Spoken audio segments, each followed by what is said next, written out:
উফ, বড্ড খিদে পেয়েছে। কিন্তু আমি তো এখন এখানে খাবার চাইতেও পারবো না।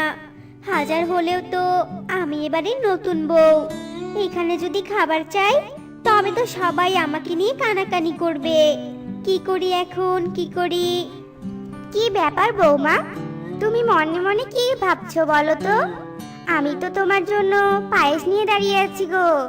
এবারের নিয়ম হলো নতুন বউকে পায়েস খাইয়ে তারপর বাড়িতে ঢোকাতে হয়। তবে বৌমা, হা করো দেখি, তোমায় আমি পায়েস খাইয়ে দেই। ও, আমার জন্য পায়েস নিয়ে এসেছেন মা? তবে আপনাকে আর কষ্ট করে আমাকে পায়েস খাইয়ে দিতে হবে না, আমি নিজেই খেয়ে নিচ্ছি মা। এই কথা বলেই কলা টপাটপ করে পায়েস খেয়ে বাটিটা একেবারে ফাঁকা করে দেয়। বৌমা, তুমি একাই সব পায়েস খেয়ে নিলে? এখানে তো চাল্লুকেও পায়েস খাওয়ানোর কথা ছিল।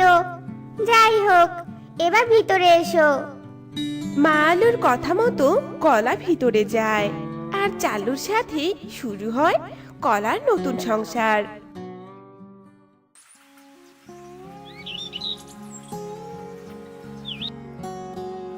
বৌমা, চলো আজ দুজনে মিলে একটু কেনাকাটা করতে যাব।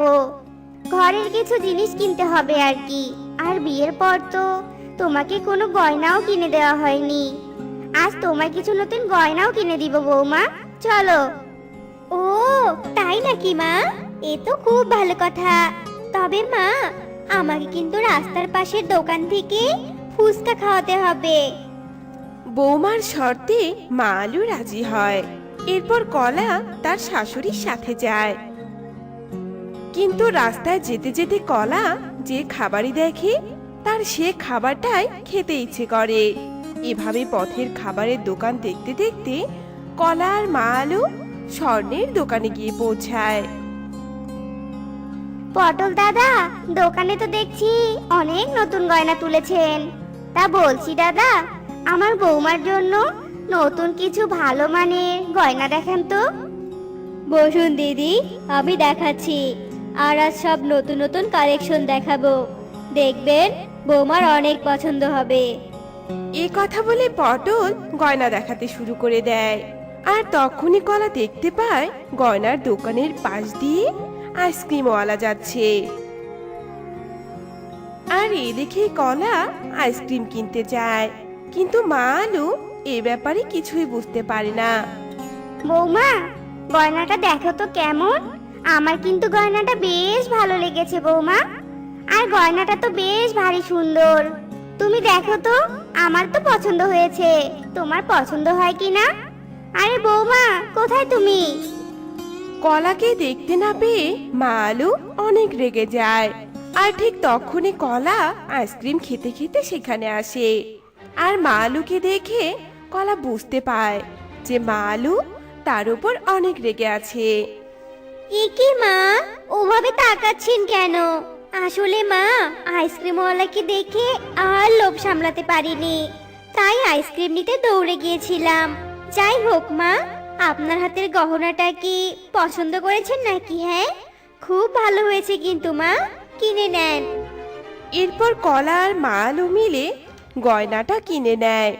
আর মা আলু তার কথা মতো কলাকে ফুচকা খাওয়ায়। আর ফুচকা খাওয়া শেষ হতে না হতেই কলা দেখে একটা গাছের তলায় গরম গরম রসগোল্লা বানাচ্ছে। এ দেখে কলার জিভে একেবারে জল চলে আসে। আর কলা দ্রুত ওই রসগোল্লাওয়ালার কাছে যায়। কাকু কাকু, আমাকে কয়েকটা রসগোল্লা দিন তো, খেয়ে দেখি কেমন মজা হয়েছে। কলার কথা মতো রসগোল্লাওয়ালা কলাকে রসগোল্লা খেতে দেয়। আর কলা তাড়াতাড়ি করে রসগোল্লাগুলো খেতে থাকে। আর বৌমার এমন কাণ্ড দেখে মা আলু আবারও অনেক রেগে যায়। মা, ওভাবে থমকে আছেন কেন? আসুন মা, আসুন, রসগোল্লা খাবেন। ও, বুঝেছি, আপনি রাগ করেছেন তাই না? দাঁড়ান, আমি গিয়ে আপনাকে নিয়ে আসছি। এ কথা বলে কলা রসগোল্লার থালাটা রেখে মা আলুর কাছে যায়। অমনি গাছের উপর থেকে একটা টুনি পাখির ডিম রসগোল্লার থালায় পড়ে। ততক্ষণে কলা মা আলুকে নিয়ে আসে। আর এসে কলা আবারও রসগোল্লা খেতে থাকে। আর খেতে খেতে কলা ডিমটাকেও খেয়ে ফেলে। প্রথমে একটু খটকা লাগলেও কলা সেদিকে কোনো খেয়াল না করে মন দিয়ে রসগোল্লা খেতে থাকে। বৌমা, তুমি আর কত খাবে বলো তো? এবার তো বাড়ি চলো নাকি? বাড়ি ফিরতে দেরি হয়ে যাচ্ছে কিন্তু।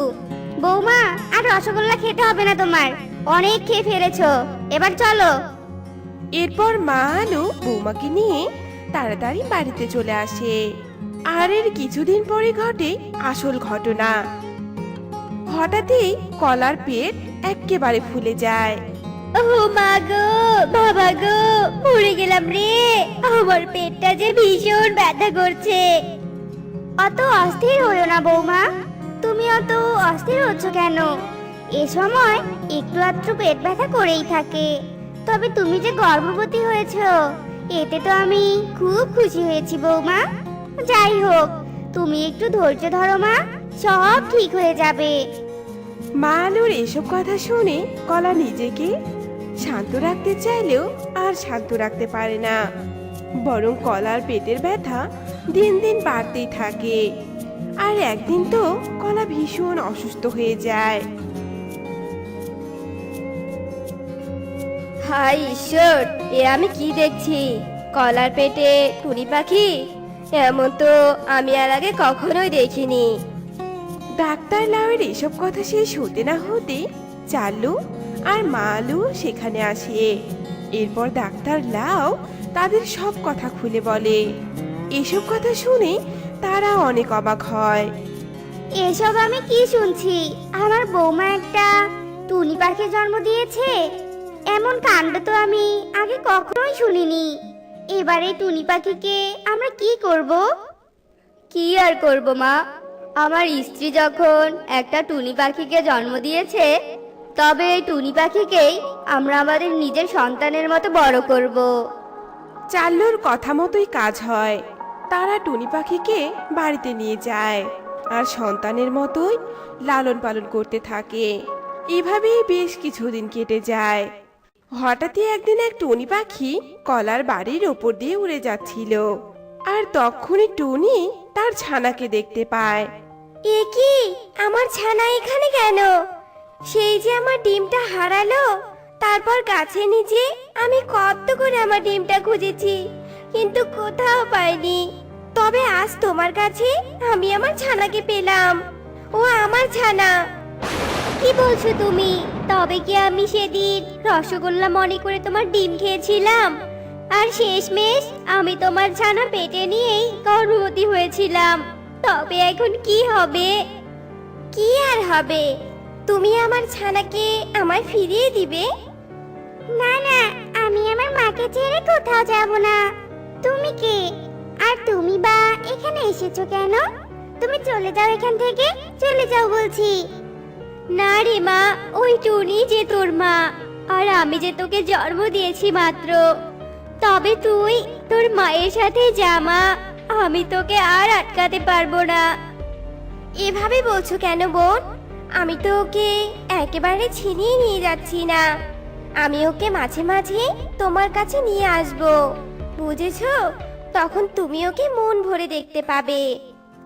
এরপর কলা টুনির ছানাকে টুনির কাছে ফিরিয়ে দেয় আর টুনি তার ছানাকে নিয়ে চলে যায়।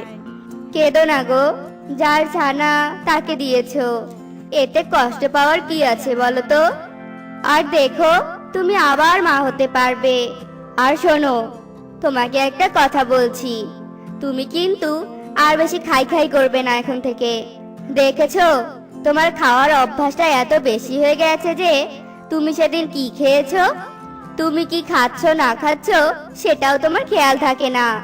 আর সেদিন বেখেয়ালেই ওই টুনি পাখিটার ডিম তুমি রসগোল্লা মনে করে খেয়ে ফেলেছিলে। আর এখন বুঝলে তো তার পরিণাম কি হলো? তাই বলছি, এখন থেকে আর বেশি খাই খাই করবে না। চাল্লুর কথা শুনে কলা নিজেকে কিছুটা সামলে নেয়। এভাবেই কলার পেট থেকে টুনি পাখি বের হয়।